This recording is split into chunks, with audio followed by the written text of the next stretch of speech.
wabarakatuh. Selamat pagi, salam sejahtera buat kita semua. Baiklah, di sini saya akan menyampaikan perkembangan anak usia dini. Perkenalkan, saya Agustina Rahayu, asal dari Kabupaten Banyuasin, Sumatera Selatan. Bekerja di instansi TK Islam Al-Ansor, Kecamatan Talang Kelapa, Kabupaten Banyuasin. Ini ada kontak person saya, sosial media. Baiklah, saya akan menjelaskan tentang pertumbuhan dan perkembangan. Apa itu pertumbuhan? Ada yang bisa jawab? Oke, baik. Pertumbuhan merupakan perubahan fisik yang terjadi pada seorang individu. Jadi kalau pertumbuhan itu hanya mencakup fisik saja, misalnya dari tadinya pendek jadi tinggi dan tadinya. Selanjutnya perkembangan adalah perubahan individu secara keseluruhan, termasuk mental yang berlangsung seumur hidup. Jadi perkembangan itu bukan hanya tentang fisik, tapi juga mental, emosional, pengetahuan, dan lain sebagainya.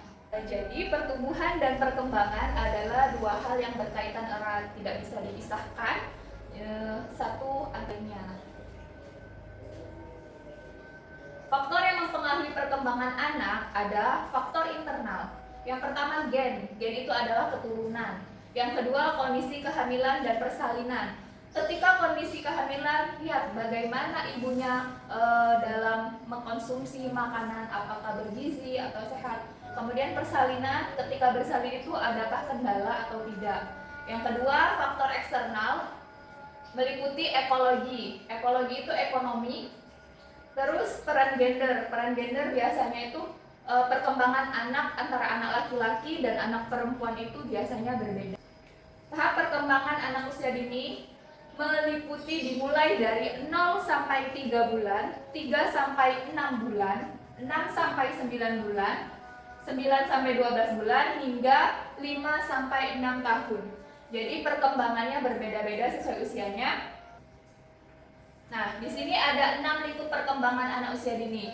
Teman-teman semua pasti sudah tahu apa saja lingkup perkembangannya. Yang 6 tadi. Yang pertama, ya, nilai moral dan agama. Nilai moral dan agama ini meliputi kegiatan ibadahnya sehari-hari dan tingkah lakunya dalam kehidupan sehari-hari. Yang kedua, fisik motorik, mencakup gerak seluruh tubuh. Terus fisik motorik itu ada dua, motorik kasar dan motorik halus. Kemudian yang ketiga adalah kognitif. Kognitif ini mencakup pengetahuan atau lebih ke matematika. Terus bahasa meliputi bahasa verbal dan non-verbal. Jadi dia mengungkapkan bahasa dan juga menerima bahasa dari orang lain. Yang selanjutnya adalah sosial emosional, bagaimana dia mengendalikan perasaannya, bisa mengerti rasa sedih, rasa senang, marah, bahagia, dan lain-lain. Dan terakhir seni. Seni ini banyak ya, bisa seni musik, seni kriya, dan sebagainya.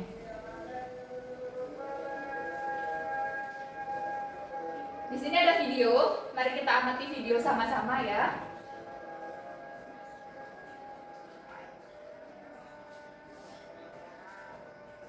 White mana? Ayo. Ini. Ya, taruh sini kalau udah. Naik mau TPU.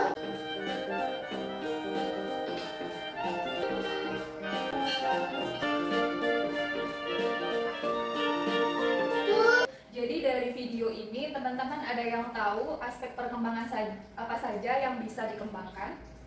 Bisa masuk kognitif. Terus kalau bahasanya apa? Menyebutkan warnanya. Kemudian nilai agama dan moralnya apa? Membaca bismillah, berdoa sebelum melakukan kegiatan.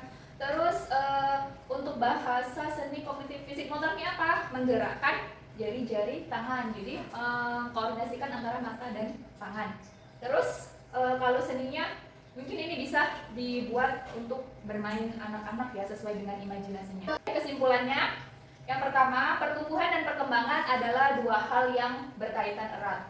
Faktor yang mempengaruhinya bisa dari faktor internal juga faktor eksternal. Tahap perkembangan anak berbeda-beda tergantung usia anak tersebut. Lingkup perkembangan anak usia dini yang dapat dinilai adalah nilai agama moral, fisik motorik, kognitif, bahasa, sosial emosional, dan seni. Pendidik harus mampu menstimulus aspek perkembangan anak agar anak dapat tumbuh dan berkembang sesuai usianya. Demikian penyampaian materi dari saya. Saya akhiri. Wassalamualaikum warahmatullahi wabarakatuh.